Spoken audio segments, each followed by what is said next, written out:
And within an hour, we heard back from the Today Show. That one live news report, it's eyes on brand, it's credibility. I've got that on my website with a picture of Carl Stefanovic because he is a recognizable face. Once you get this big name or this big piece of credibility, you leverage that piece best you can for as long as you can. I do notice on your website, you've got a try before you buy option. Everything that I implement is about making it easier for women to buy swimwear online. Instead of clicking shop now, they click try with Mirror.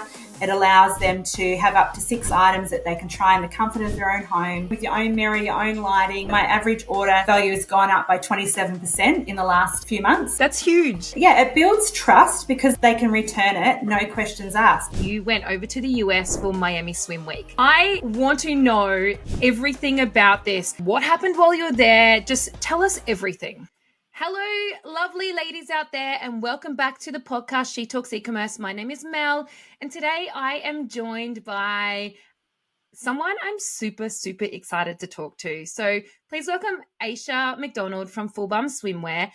She has got the most incredible brand, and I'm so excited to dive into everything we're going to be talking about. I'm pretty pumped to have this chat with you, Ash.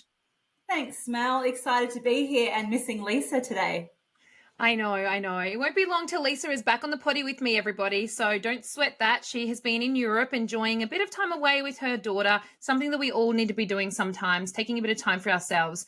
So I want you to tell me, what is Bums Swimwear? Like, where does it come from? It's 3 years old now, right? Yeah, we just turned 3 in September. Tell me the story of where it started. Yeah. So, I mean, the brand started 3 years ago, but it probably really started 4.5 years ago, maybe even a little bit longer. Moving to the Gold Coast and noticing that there was not a lot of options, or noticing that there was a trend happening that was probably suiting really cute 20-year-old bottoms and not suiting middle-aged women, 30 plus, just had babies, scared of the bikini to begin with. So that's where it started, as a bit of a joke. Like, one day I'm going to start a swimwear brand and I'm going to call it Bums. And after a couple of months of joking about it, I had a few people say to me, you should really do this. And my husband and I have got multiple businesses. We're not new to business. But this was like the first one that really excited me. The other ones aren't that exciting. And this was our first startup. All the other businesses we had purchased, grown, and either kept or sold. But this was, the first startup business that we launched.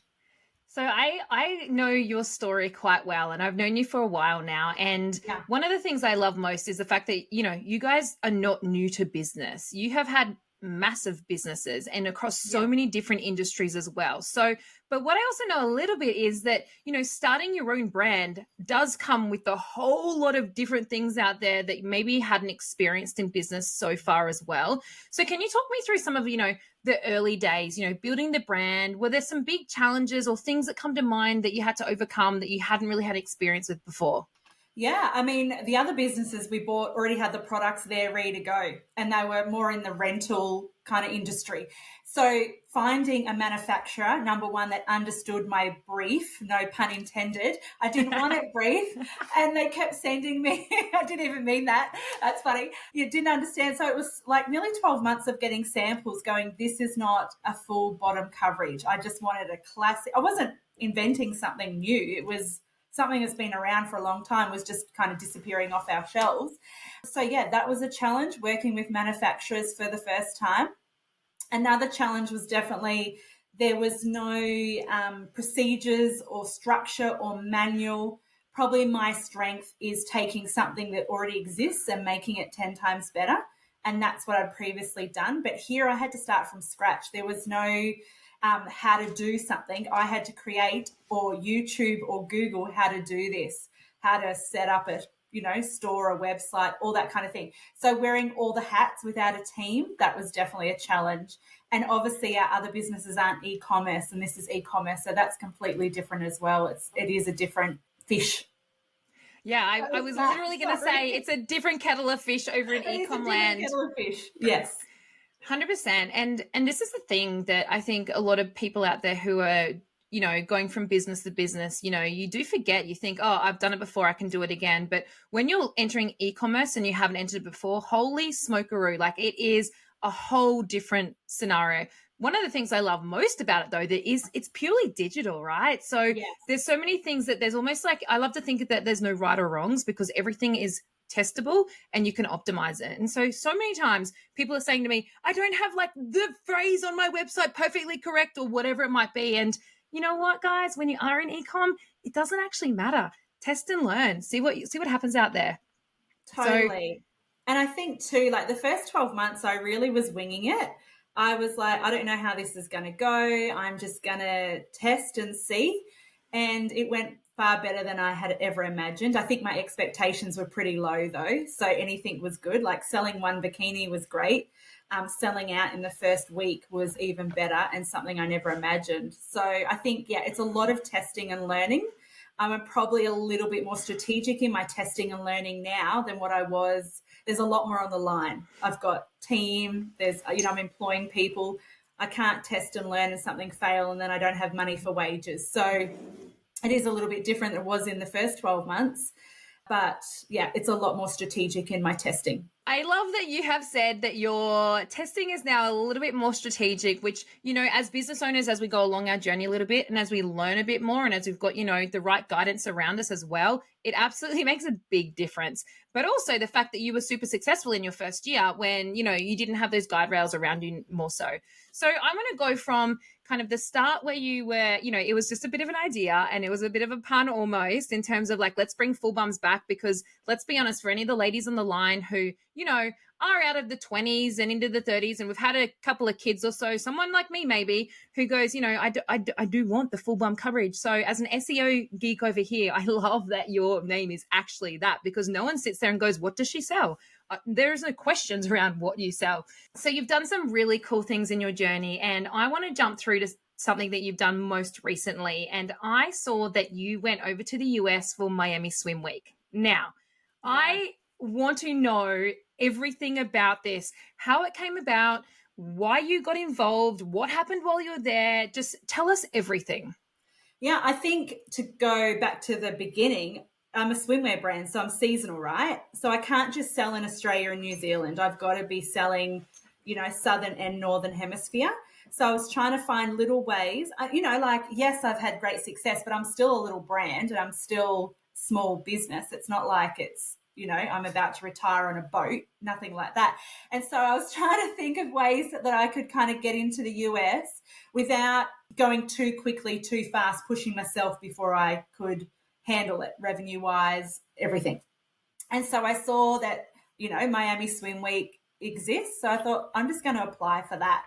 And I applied. It was an interview process, back and forth a few times. I had to show them some of my designs, some that I'd be looking at releasing. And obviously, when I was doing that, I was coming out of summer, coming into their summer. So it was a little bit back to front. Yeah, so I got accepted to do Miami Swim Week. Now, Miami Swim Week is actually nearly over a month, and there's lots of different organizations within it. So in reflection, hindsight, I probably wouldn't have gone with the group that I did. But I think it was a really good entry level to give myself exposure to the international platform. So I also had a government grant, the EDMG grant. Yes. So that is like for anyone exporting overseas, you must get onto this grant. It's silly to spend money and not get 50% of it back. So obviously my whole trip, any Facebook, all that kind of thing was a part of that grant. And then I made sure that I just PR'd the absolute heck out of it back in Australia. So my kind of thing was I knew that I wouldn't have major cut through in the US doing Miami Swim Week, but I knew that I would have major cut through in the Australian market saying that I went to Miami Swim Week. So I just made sure that the little Aussie business hitting the international runway was such a huge headliner for us when getting PR. And Miami Swim Week by itself wasn't worth my time. Miami Swim Week with the EDMG grant and the PR back in Australia was 100% worth my time. Okay, there's a couple of things that you've just said that really stand out to me. So first thing, you're looking to figure out how to sell more of your product, acknowledging it's a seasonal product. Now, there's a lot of businesses out there who are probably thinking, hey, that happens to me too. Now, let's be honest.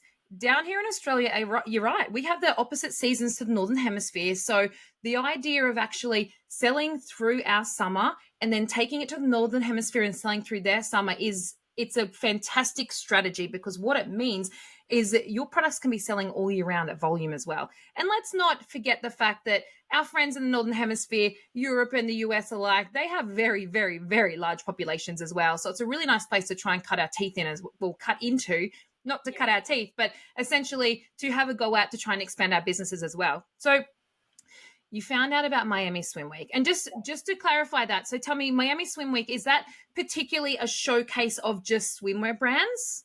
Swimwear, resort, there was jewelry there as well. So it was a little bit of an all-rounder. Yeah. And I think even a bit of lingerie was showing at different, So it's Miami Swim Week, but it's probably a little bit broader. And what's the audience that attends that? Was that buyers to be stocked in places, or was that direct to consumer?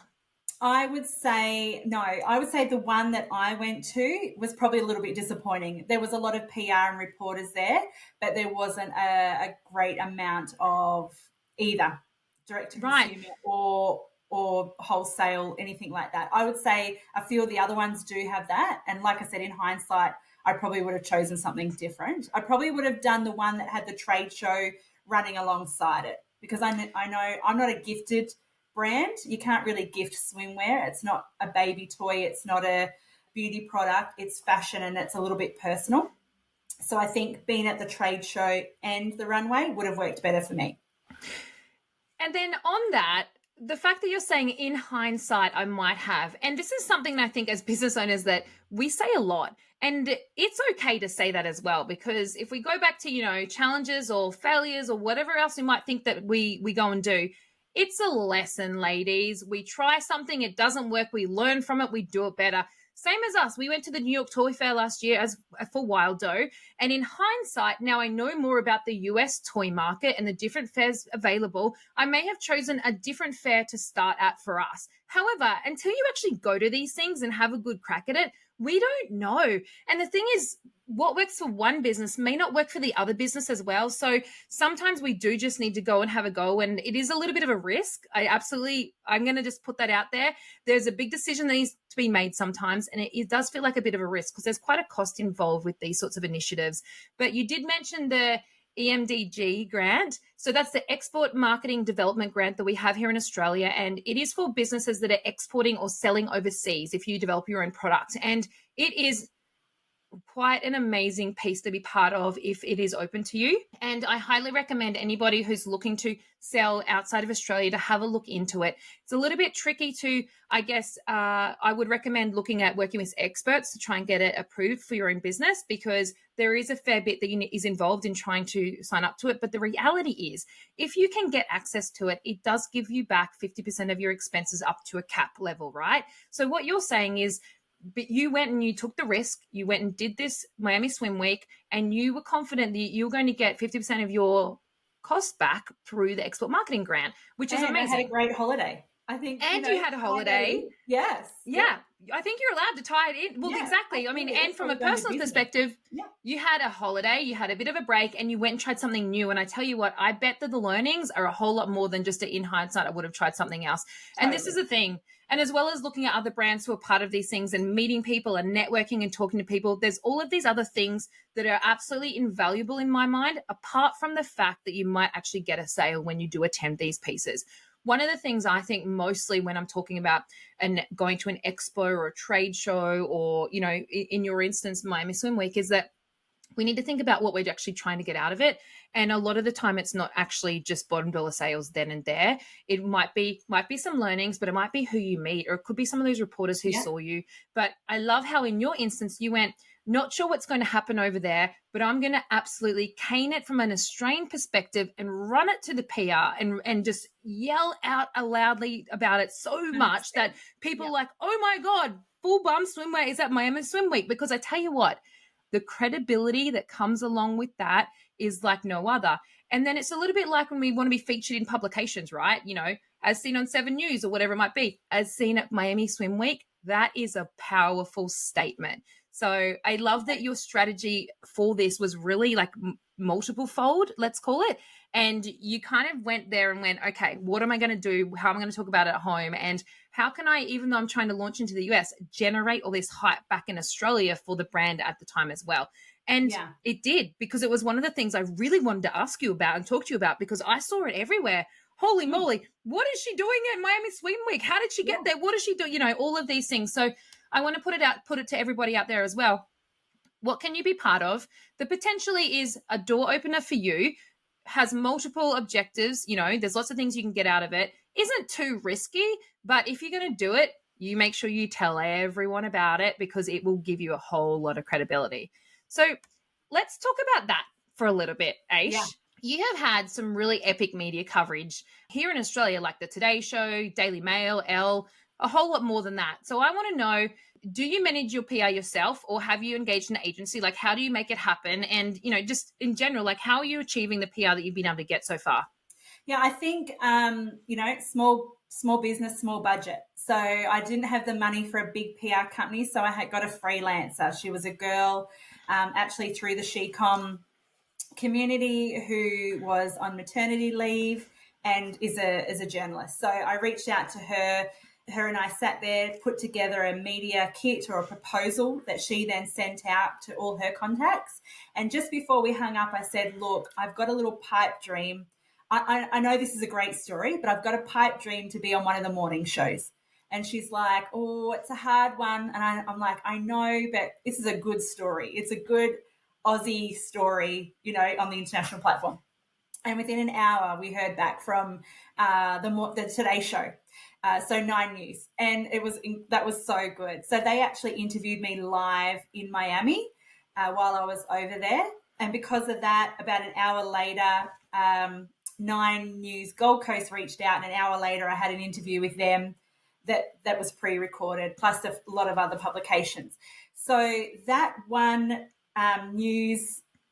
live news report has actually not necessarily the revenue, because you can't always just count the revenue, but it's eyes on brand. It's, like you said, it's credibility. To have that, I've got that on my website with a picture of Karl Stefanovic, front and center. All the rest slide across. That one stays there because he is a recognizable face.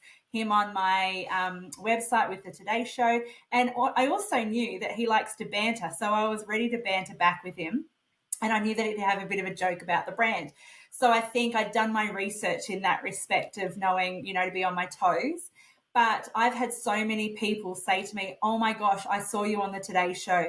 And a couple of weeks ago, we had our launch party at a restaurant on the Gold Coast, and another patron walked in, saw our media wall and was like, I saw them on the Today Show. So, you know, it's done really well for the brand, and obviously all the other publications that come out of that. I mean, I even featured in the local country town I grew up in Victoria.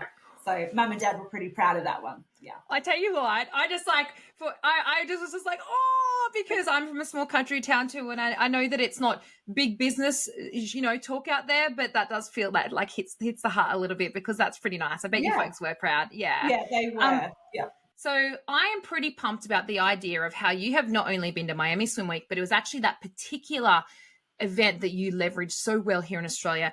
And just for anyone else out there who didn't pick it up, what Aish did to make it highly successful was, one, she was using a freelancer for PR, right? So there's a lot of different ways we can get PR ourselves as brands. We can use an agency where we pay them a fair bit of money. And I think the thing with PR is there's never any guarantees. And that's the one that hurts a little bit, because you never know what you're going to get. You can definitely use just smaller freelancers who are out there who essentially have all the contacts, and they can write you a media release and they can pitch your story to somebody. Or you could write your own media release, and you can go and find all these people, you know, from LinkedIn, and find all the editors and the reporters and the journos and everything, and actually reach out to them yourselves. I think that is very powerful when it's somebody who already has relationships with people, to be able to reach out, because their email is likely to get read a little bit sooner and faster and easier. But the fact that you went, I've got a cool story. It's a good Aussie story. We're going to Miami Swim. Let's pitch this story out particularly, and it won.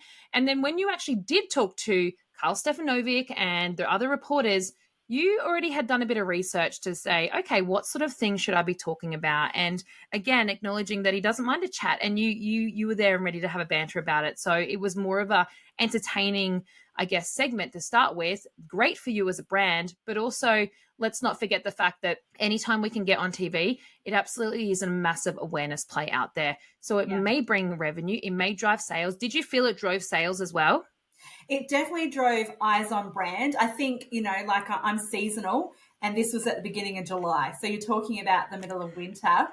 So I've had to work really hard on warming that whole community up. And yeah, it'd be really interesting to track, the audience that came through. Because I jumped on the website straight away and it was blowing up. Yes, definitely was a good sales day. But I think had it have been September, I probably would have knocked it out of the park. So, you take the good with the bad, but I've been able to leverage that interview and Miami Swim Week for everything I've done the next couple of, since that moment. I'm still leveraging it every single day with influencers, brand ambassadors, my launch party. I'm still talking about it as seen, or on the back of Miami Swim Week, I'm doing this, or you might have seen us on the Today Show. I'm putting it everywhere. And I'm still running ads about the Today Show. So I'm still leveraging it, and I'm probably going to keep doing it until it all dies out. And you know what? I think that is the best way, because there's no reason having such a huge carrot like this and a big piece of credibility and just sharing it once and then walking away from it. Wild Doe was in Forbes a couple of years ago, and I tell you what, the first thing I ever tell anybody, even today, years later, as seen in Forbes, because once you get this big name or this big piece of credibility, it is forever, guys. You don't need to go, oh, that was last year, or that was last month, or, oh, maybe I put it on my website and then I forgot about it. Hell no, you leverage that piece best you can for as long as you can. And I think that's a really important thing. So for anyone out there who has a big, giant piece of credibility, make sure you're talking about it. Make sure it's in the top line. Make sure you're saying what Ashya's done. It really does make a big difference. Yeah, I'm about to rework it all. Green screen. Did you see me on the Today Show? I'm about to rework it and keep pumping that out. So I agree with you. And it's I laugh about all the tidy towns in Australia. Tidy town of 1984. They've still got that sign up there. They're still trying to leverage it. So if they can do it for how many years later, so can we. It is so true. That is hilarious. Okay, so you've spoken a bit about your launch party. I want to ask a little bit about that, because we all go out there and we create products and we figure out how we're going to launch it. And most of us launch it digitally. And you actually did it recently, a big in-person event. So tell me, what are some of the things that you did to sort of, I guess, why did you decide to do that first and foremost? But secondly, how did you generate the buzz and interest in that to ensure you're going to have people turn up? Yeah, I think the reason I did it is because so many times we forget to celebrate the wins. We're moving on to the next thing. And I like to celebrate. I like a party, and I love, building connection and community. That's really important to me as a person and the brand. And so, when I launched Full Bums right in the beginning, I had all my friends come over. We made a big deal about it. We went live on Instagram, did all that. And so I just thought, off the back of Miami, it really makes sense for me to bring in, some of my girlfriends, the models that we've used, the photographers, anyone we've used as part of the team, but then also pull in brand ambassadors and influencers and content creators. And, some of them cost a lot of money. So if I was to outreach to them and get them to do something, that's going to cost me way more than a launch party. So this is how I was very strategic, and sometimes how you can turn around things, you can pivot, and it actually works better. So I booked a place, had this launch party. I probably invited 100 people, but I was hoping for about 30 to 40, because I thought it's big enough, but it's still intimate enough. And they were, like I said, friends, influencers, everyone local, Southeast Queensland. I even invited people in Sydney and just said, you might be needing an excuse to head to the Gold Coast for a sneaky weekend away. So I did that, invited them, had the 35 to 40. And then my goal was to gift them all with swimwear there, so that I would have personally picked it out and gift it. And then they would walk away and, fingers crossed, create some great content. As it happened, my stock didn't arrive in time, and I just needed to sleep on it to come up with a plan. And so my plan was, okay, swimwear is such a personal thing, and I want to gift you swimwear, but I want you to pick out your own swimwear. So what's happened is on the day of the launch, with all the content creators and everyone there, they posted about it. They were sharing about it. They were, reposting things. I had a Dropbox with all the professional reels in there that they could use. I had professional photos that they could pull from other than their own. And then about 5 days later, I sent them a thanks so much for coming. As promised, here's the code for your gifted. Jump on this particular collection page, pick out what you want.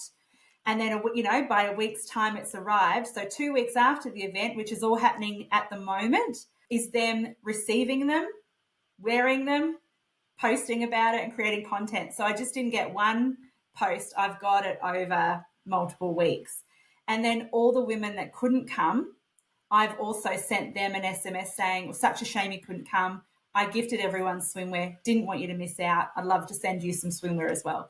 So there's now content creators and influencers, and they range from 1,000, 10,000 to 150,000 followers. So it's a huge range. I haven't been, specific there. I've just, let's get it out. And now they're posting, and I'm building relationship and connection with them, like commenting, I'd love to hear what you think.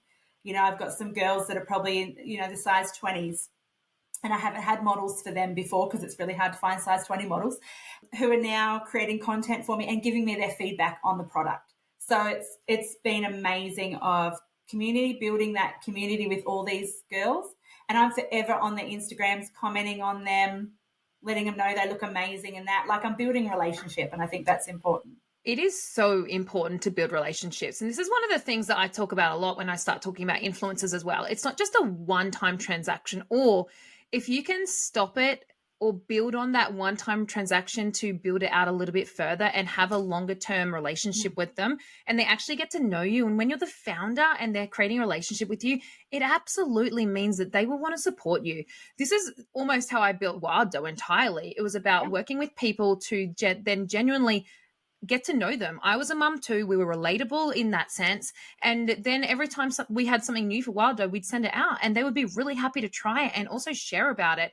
And I think I love that you said it was, it was a blessing in disguise that your actual product didn't turn up, right? So you were able to leverage the event to get awareness from it, from everyone who attended. Then a week later or 2 weeks, then they got that really nice contact from you, which was saying, I'd love to gift you it. So then there's some feel goods out there, right? They're still continuing the relationship with you. Out with what I said.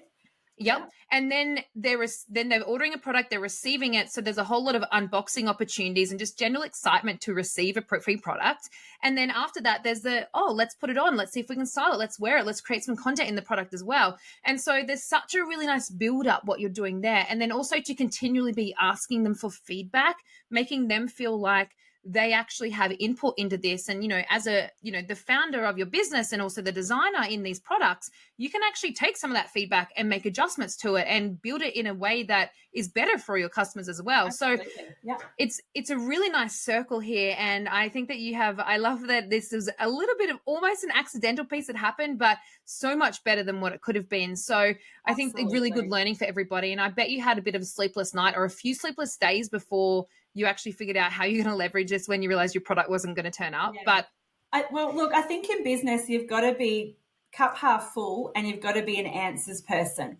And so, Joe, who works for me, was freaking out. I'm like, Joe, just give me the night. I'll have an answer by tomorrow. And the next day I was like, right, this is how we're selling it. We're selling it is in. It's a personal decision. I want you to pick it out. It's going to come into you. And so it worked so well. And I think another thing, going back to our launch party, that works so well is I had my 14-year-old daughter there and my niece, and they are the cutest two things you've ever seen in your life.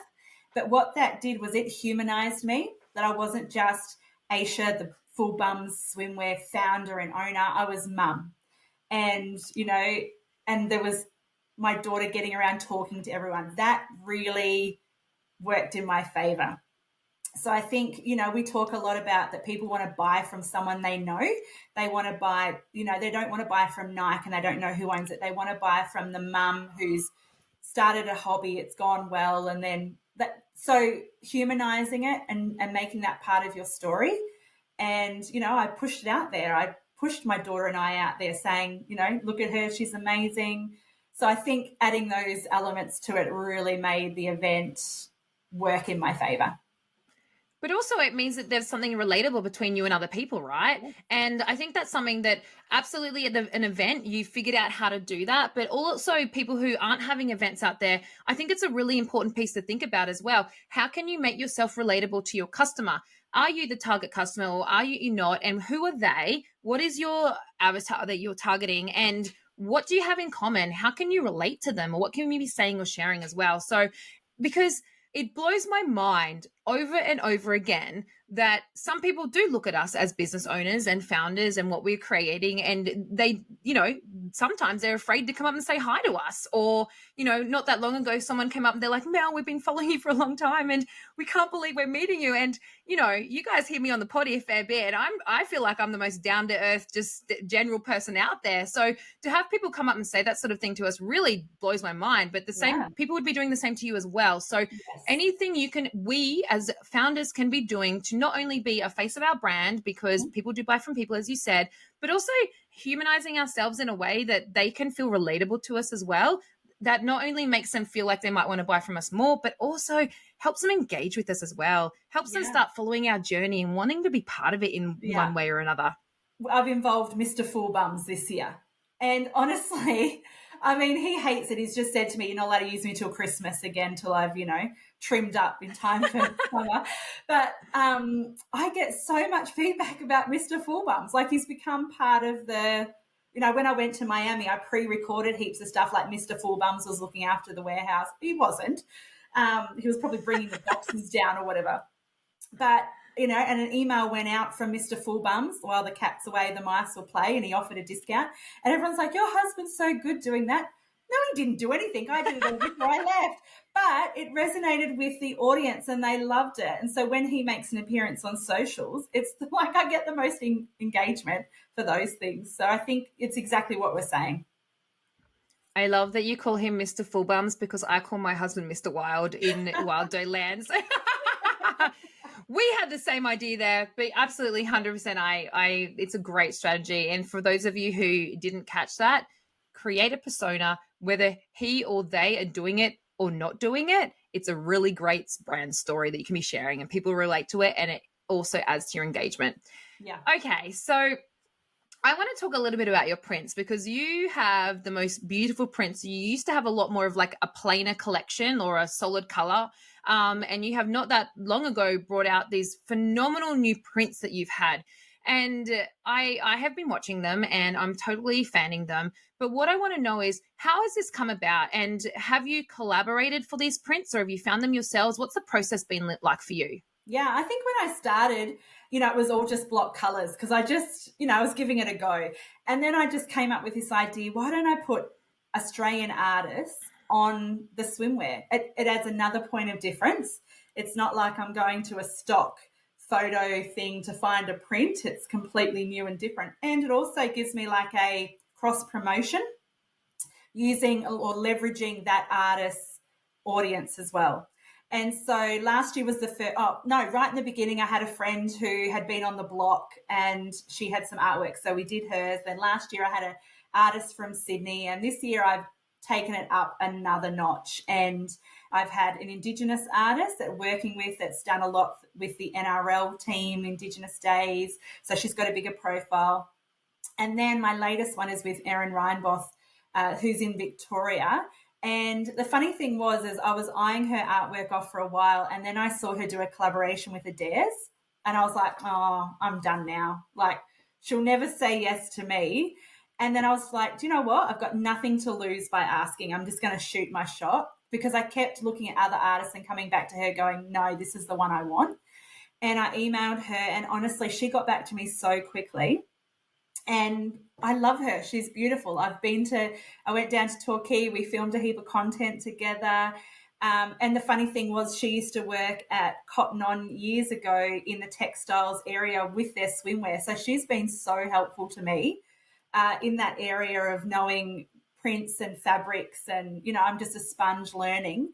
And I mean, I'm wearing her print on a kimono right now. It's just stunning. And it's like, we're about to release this over the next 2 weeks. And, she loves seeing her artwork on swimwear, and I love that no one else has got anything like this. So that sets us apart.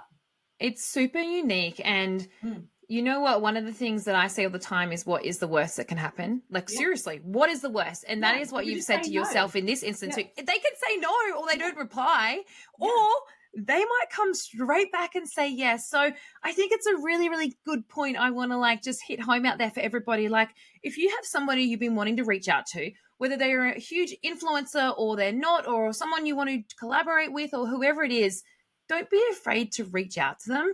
You know, just give it a crack, because you don't know what's going to happen. Yeah, but I think don't just cold call them. Like, first of all, follow them on social media. Second, spend a couple of weeks liking their things, commenting on a few things, building that relationship, whether they reply to that or not. I think if you just DM them straight away with, hey, let's collaborate, it's not going to have the cut through that they're going to see you popping up on their comments, or their, you know, it could just be, love it, that's great, you're awesome, whatever it is, but you've built a bit of rapport with them beforehand. Great tip, build rapport first, because like we always say, you don't just walk into a bar and ask someone for marriage, right? You need to warm up the relationship, even if it's going to be like starting out in a digital sense, warm that up for sure. So, okay, so you've collaborated for prints, which is absolutely phenomenal. We do have a lot of ladies asking about this all the time. So what I want to know, are you able, you don't need to tell us the specifics with the specific person, but can you talk a little bit through like how you've been able to kind of package this up in terms of, I guess, the actual agreement between the people, the artists you're collaborating with? You know, is it you're purchasing it outright, or, you know, how does it actually work? And what are your tips for those people out there who are wanting to collaborate specifically on like prints, fabrics, etc.? Yeah, I think so at the moment I've got two artists, and they've both got different agreements. One was I just bought the rights to their artwork for 12 months, and that means that they could do it with, you know, so she could do it with a phone case, but not with any resort, beach, swimwear, that kind of thing, for 12 months. But that also means the day before the 12 months is up, I could send another order off to our manufacturer. It just means that after that 12 months, I can still sell, but I can't send to print. Does that, you know, send it to the manufacturer. And that was just a once-off payment with an agreement that said not a lot really, just basically that she wouldn't put it anywhere else, and that we'd cross-promote, that kind of thing. And it's built on relationship. The other one, I'm paying a percentage, which is 8%. I'm happy to share that. And I don't know whether that's good or bad, but I feel like that's pretty good. And I've only done a really small run, so I feel like, that'll kind of work in my favour. It's probably a little bit more fiddly, because then every quarter I've got to work out what I've sold, pay that out. You know, it's not just the once off and then I've got it. It's a little bit different. But I think depending on the artist and who it is, both can work. I feel like in 12 months, ask me that question again, and I'll be able to let you know what I would lean towards for next time. But at the moment, I'm trialing both of them. It's still a little bit of trial and error, but then next year I'll have the reporting to go, okay, this is the one I'm going to push for next time. And I mean, I'd love down the track to work with an influencer, and then they design the swimwear. So maybe we go designer, artist, the three of us together, and we do something that would be amazing. Really cool. That would be really cool as well. That would be cool. And I think that what this does is it just opens up the fact that you can now be promoting Australian artists that you're partnering with. Two, it gives them a little bit of, you know, look where our art is going on to, what prints we're using as well. So it's kind of a little bit of a win-win from both sense. But I also really like that you're trialing the two options at the moment, because I think depending on our businesses, there's potentially never a right or wrong answer. And what could work for you may not work for the next business as well. So it is good to trial it. What I want to know from you, though, is in regards to the actual prints that are being developed. So if we look at the artwork, are you leaving it in the hands of the artist that you are collaborating with, or are you sharing like a really clear brief to them about what you specifically want from them? How is that more design piece going for you? Yeah, I probably didn't want to risk them doing a completely new collaboration in my inexperience in that area. So basically I picked from what they'd already done. So they basically, you know, if it was a certain amount of things that they could show me, or if it was like their whole collection, pick something. And then I was like, can I pick out these three and then just get it printed on some fabric to see what that looks like, and then I've chosen there. So that's how I've done it previously. I haven't yet done like a fresh commissioned piece of artwork because I'm just not ready to risk that yet. Same at home. I need artwork, but I don't want to commission it because, you just don't know what you're going to get. Exactly. Well, you don't know what you're going to get. Yeah. This is true, but I think that's a really nice way to go. Already choosing from art that's out there, which is then it has allowed you to choose the artists you're collaborating with because you can already see what they have, right? Yeah. So you know what you're getting. And then as you go through that decision-making phase, you can decide whether you think that it'll be something that your customer base will like too. Yes. So feels like a safe way to do it. Yeah, and it's no extra work for the artist. They've already done the artwork. I'm paying them on top of it for the artwork they've already done. So it is a win-win. It doesn't take any time out of their month or however long it takes to paint these beautiful pieces. So okay, I want to talk a little bit about cash flow in the business. And now being, for any of you who can't see, Ace just made a very funny face at me. Like, why are we talking about this, Mel? Yeah. No, well, this is literally how most of us feel when we say the cash flow word, to be brutally honest, because it is not fun for most of us. I know it is some people, they're great numbers peoples, but it's not fun. And, it is a bit of a thorn in our side sometimes when we're trying to grow our business because we have money tied up in different areas and we can't input it back into our business as well. And I know that you do have such a good business background before you got into Full Bums as well. Now, what sort of things have you faced in regards to the cash flow challenge? And have you got any tips of things that you've done to kind of, I guess, set yourself up to get around it through the journey so far? All right. I faced no money. That's what I faced. Just like every other business owner out there. I mean, so when we started, we were able to take some money out of our other business and leverage that. That poor business has propped us up quite a lot. But now we're trying to come into our own and not do that anymore. That was a good start. I know that a lot of business people would say that you should have 3 months worth of cash flow sitting there before you even start your business. It's saved up. We probably didn't do it that way. I probably would do it next time that way. That is my piece of advice. Being seasonal, it's really challenging for us because I'm buying the stock when I'm not really selling any stock. So there's no, I'm getting it ready and paying our manufacturers in winter when there's not a great amount coming in. So, I've got two options. I've either got to bring in something that sells in winter or I've got to sell it in the Northern Hemisphere. And so next year I'm actually going to take a two-pronged approach and do both. I don't need to make a lot, but I need to make enough in those down periods to tie me over because I have exceptional summers, but my summers are now paying for my winters. So I've got to make sure I'm up there. So cash flow, it is the drama we always have. Just before this call, I was looking at it and nearly crying, thinking, why am I doing a podcast today? She's going to ask me about cash flow and I've got none. It's just dreadful. But I think the last maybe 3 months has been my focus. It has been reporting every day. I'm looking at my finances. I'm looking at my spend.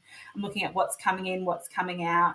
I'm sticking to a budget where before I'd be like, yeah, I could spend $1,000 on an influencer. Now I'm really looking at how that comes into all my expenditure, my operating expenses. So I'm being a lot more diligent with my finances because, gosh, if we want to run businesses, we want to do well, don't we? I don't want to be self-employed. I want to run a business that one day I can sell for a lot of money and buy a boat. So it's got to start now. I've got to do really well with my finances now and be profitable because there's a lot of businesses that talk about revenue, but revenue is a load of crap if you're not making any money.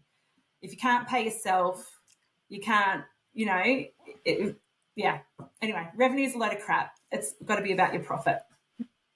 I 100% agree with that entirely. When you buy that boat, can I come out with you is what I firstly want to ask. Yeah, I'm like, secondly, can I buy it now and use it for photo shoots and then write it down? I don't know. Can you write that off? Yeah, sure. We're not here for tax advice, everybody, by the way. No, you're not trying for tax advice. Every time my accountant, I'm like, so I've just done this and can you just double check it? Because I just want to make sure I don't end up in jail. Oh, look, I think that's a common discussion a lot of people are having with their accounts, and that's why we have experts around us, because if we didn't, we would all be going a little bit rogue. Yeah. But this is the thing, and I love that you have just shared this vulnerably more so, because we don't always have a whole massive lump sum of cash in the bank. Sometimes we have it, and then sometimes we have a gigantic bill or an order or something have to go through, and then suddenly it empties out again. This is the roller coaster of business, and this is the cash flow roller coaster. And I think even businesses, Wildo's 6 years old now. I still have not mastered the art of having positive cash flow all year round in terms of all the things that have to happen, but we do learn things along the way. So there were some really good tips. The tips of constantly watching your numbers. We shouldn't be just logging in. Firstly, if you're only looking at your numbers when it comes to end of financial year and it's tax time, you should probably be doing it a whole lot more than that. If you're not looking at them all at all, aim to start looking at them monthly. If you're already looking at them monthly, aim to look at them weekly. If you're looking at them weekly, try and get yourself the daily. I'm not saying that we should be, running before we're walking here, because these steps are a little tricky. But the reality is, if we want to get our businesses set up for success, we absolutely do need to be looking at those numbers, and we have to be looking at our profitability, because this is the cash that we have sitting in the bank, and this is the cash we're going to use to grow as well.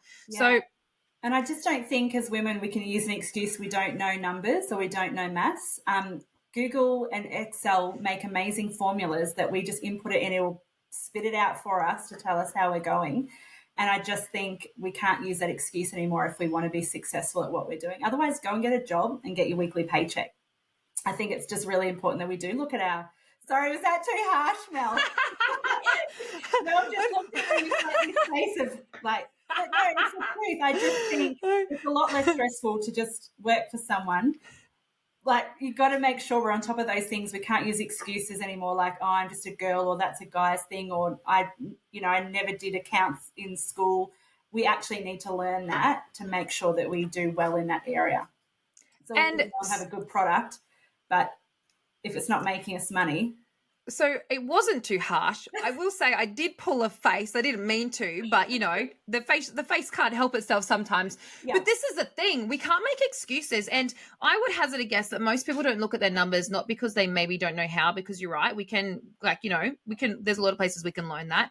It's because we don't want to. I'm just going to say that a little bit quietly, because that's me. I do look at them, but you know what? I don't want to, because it's not who I am. I'm the creative, I'm the marketer, I'm the designer, and that's who a lot of founders are as well. But you know what? Sometimes we got to do the shit that we don't want to do, and knowing our numbers is so important, because knowing them means we know what money's coming in, what money's coming out, how profitable we are, and it also sets us up for those other, the slow times as well. Like what you're saying, your summers are paying for your winters, so now you're putting strategies in place in next year, so let's say year 4 of Full Bums, to ensure that you don't get into that place again, and also sticking to a budget. It's really nice to think that we've got unlimited money out there, because it does. It comes and goes, it comes and goes, it comes and goes. But if we do have some budgets around us, I'm pretty sure that we could probably do just as much as what we always did, but we just sort of spent a little bit more in our means. Doesn't feel fun. No, it's not fun. But I just make it a habit. Every day when I sit down, I spend the first 10 minutes just looking at what I did yesterday, what I spent on Facebook, anything coming up, and it just sets me up. And then I've got a bit of a goal of what I need to do that day in revenue. Okay, well, I know I've got to punch out this. So what does that mean? Okay, girls, let's, encourage women to exchange and not refund. Let's help them. Let's make sure our customer service is a whole lot better today. So on that, I do notice on your website, you've got a try before you buy option. Now, holy moly, this feels a bit scary to me in terms of, so you're letting people get the product before they pay. Talk us through what that means. Talk us through the thinking behind doing it, and also what have you seen in terms of numbers since you've implemented this? Do you recommend it? Do you don't? How's it going for you? About 12 months ago, a bit of a statement came into my head that became like a mantra. I've got to make it easy for women to buy swimwear online. So everything that I implement is about making it easier for women to buy swimwear online. And that's a hard thing. I think jeans and swimwear is really hard. And I never want to open up my own store. And at the moment, I'm not wanting to go wholesale. I don't want to give away my margins yet, or maybe ever. Anyway, that's another story. And so, I wanted to make it easy. And I actually had this company, it attaches to your Shopify, called Try with Mirror. And it's just plugs in, and they kind of do the whole lot. So people can jump on there. Instead of clicking shop now, they click Try with Mirror. It allows them to have up to 6 items that they can try in the comfort of their own home. 4 days after they receive it, they've got to make a decision of what they keep and what they send back. And then what they decide to keep is what is then they're charged for. So at the time of purchase or the time of the order, it captures their credit card details, but it doesn't process that until they've made their decision 4 days after they've received it. And then if they send everything back, we just charge them a restock admin fee for that. So it's about $10 and then I just pay a percentage to the Try with Mirror, which is a really small percentage for whatever people buy. So at the moment, I started it at the beginning of winter because I knew that it was my downtime and I knew that I could slowly just test it out. And I've noticed increased AOV, which is your average order value. So, whether someone was buying one or spending $100 now, my orders on Try with Mirror sit around $400. Now, that doesn't necessarily mean they're keeping all that $400, but some of them will. Some of them will love everything and keep it. So my average order value has gone up by 27% in the last few months. So that's been huge. Huge. That's huge. It builds trust because they know that they can return it, no questions asked. You get it, it doesn't suit you, send it back. There's nothing worse than buying something online and not being able to return it, and then you're stuck with this thing you're never going to wear. And so I think it has helped conversion rate as well. I looked the other day, that's up like about it's saying 58%. When's that? Oh, that was for July. I'm looking at my thing. But yeah, my conversion rate is up too because I think that it's building confidence in women that there's no risk involved. It might cost them a couple of dollars for the postage, but that's it.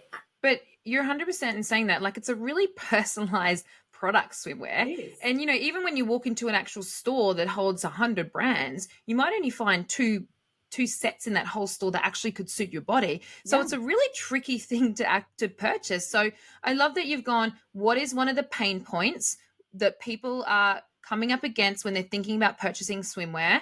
And this is one of them. They kind of need to try it on. So even though that you are full e-com and you're able to be purchased in store or try on in a real life capacity, you figured out a way to actually allow them to do that with Full Bums. Yeah. And it sounds like it's working. So kudos to you. It really is working. I'm so happy with it. The fact that women can try it on at home. I know for me, there's nothing worse than being there with a pushy saleswoman who's got to meet her daily KPI in a badly lit mirror, and you buy it. Sometimes you buy it at guilt. Now you can try it at home with your own mirror, your own lighting, the feedback from friends or spouse or whatever it is around you. And then, it just builds that confidence. And I think that's what it's all about, building that body confidence as well. But side note, why are the mirrors always so badly lit in dressing rooms? Is just what I want to just quickly talk. Why? Why is it always the case? I don't know. I think fit outs cost so much money, and that's where the front of shop always looks good and the back of the shop where the fitting rooms are. It's like going to a restaurant and then going to their toilet, and that hasn't been. Oh gosh, it is that it is. So I feel like we're getting the gist here that you're a real doer and you've got some really good positive attitudes when it comes to business. And I feel like you've been deeply thinking about your strategy and who your customer is and how you can actually better get your product in their hands. So you have been in the SheCom programs for a while now, and I also know that you are a big trier of all the cool things that are being recommended out there as well. Often we recommend apps or ways to sell or whatever else, and some people write it down, some people think about it, but I feel like you jump on that straight away.